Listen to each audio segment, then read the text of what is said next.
friends, welcome to my channel. இன்னைக்கு நம்ம பன்னீர் pasta எப்படி செய்கிறதுன்னு பார்க்கலாம்.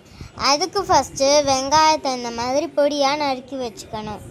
டொமேட்டோவையும் சுகரையும் நல்லா அரைச்சி வச்சுக்கணும். அதுக்கப்புறமா பன்னீரை இந்த மாதிரி கீ போட்டு நல்லா ஃப்ரை பண்ணி எடுத்துக்கணும்.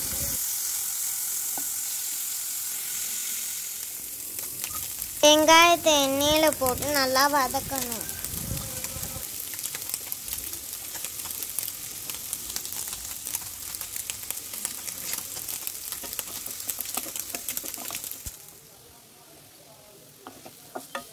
நல்லா அந்த வெங்காயம் ஒரு மாதிரி ப்ரௌன் கலரில் வந்ததுக்கப்புறமா salt, garam masala, chilli powder இது மூணையும் போட்டுக்கணும்.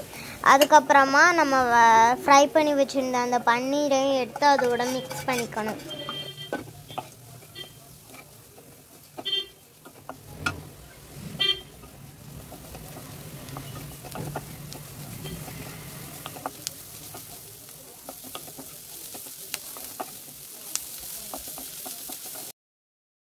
அதுக்கப்புறமா தக்காளியையும் சுகரையும் மிக்சியில் அடிச்சு வச்சுருந்தோம்ல, அதை மிக்ஸ் பண்ணிக்கோங்க.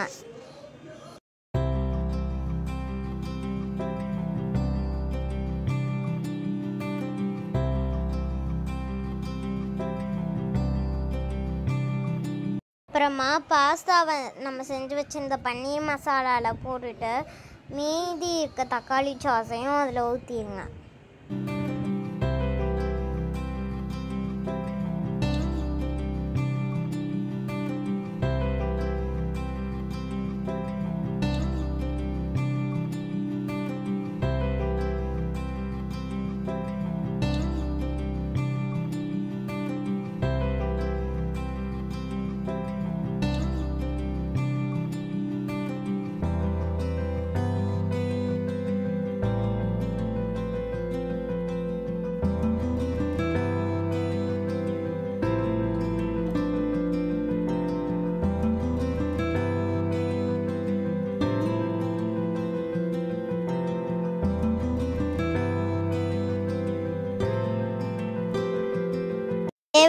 லாஸ்ட்டாக தேவையான அளவுக்கு பட்டர் போட்டு அப்புறமா அதை இறக்கிக்கோங்க.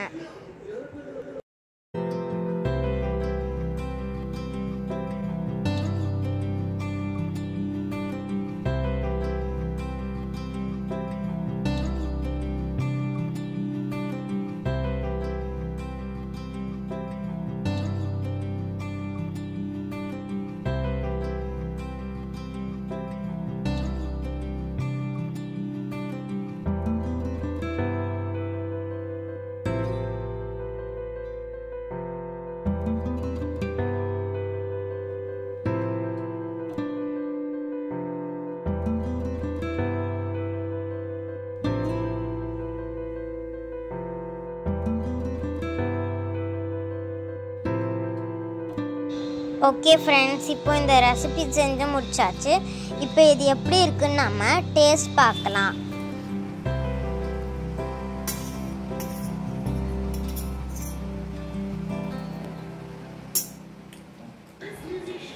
இந்த பன்னீர் பாஸ்தா ரெசிபி ரொம்பவே டேஸ்ட்டாக இருந்துச்சு. நீங்களும் இதை செஞ்சு பாருங்கள் ஃப்ரெண்ட்ஸ். இந்த வீடியோ பிடிச்சிருந்துச்சுன்னா நம்ம சேனலில் லைக் பண்ணுங்கள், கமெண்ட் பண்ணுங்கள், ஷேர் பண்ணுங்கள், மறக்காமல் சப்ஸ்கிரைப் பண்ணிடுங்க. பாய் பாய்.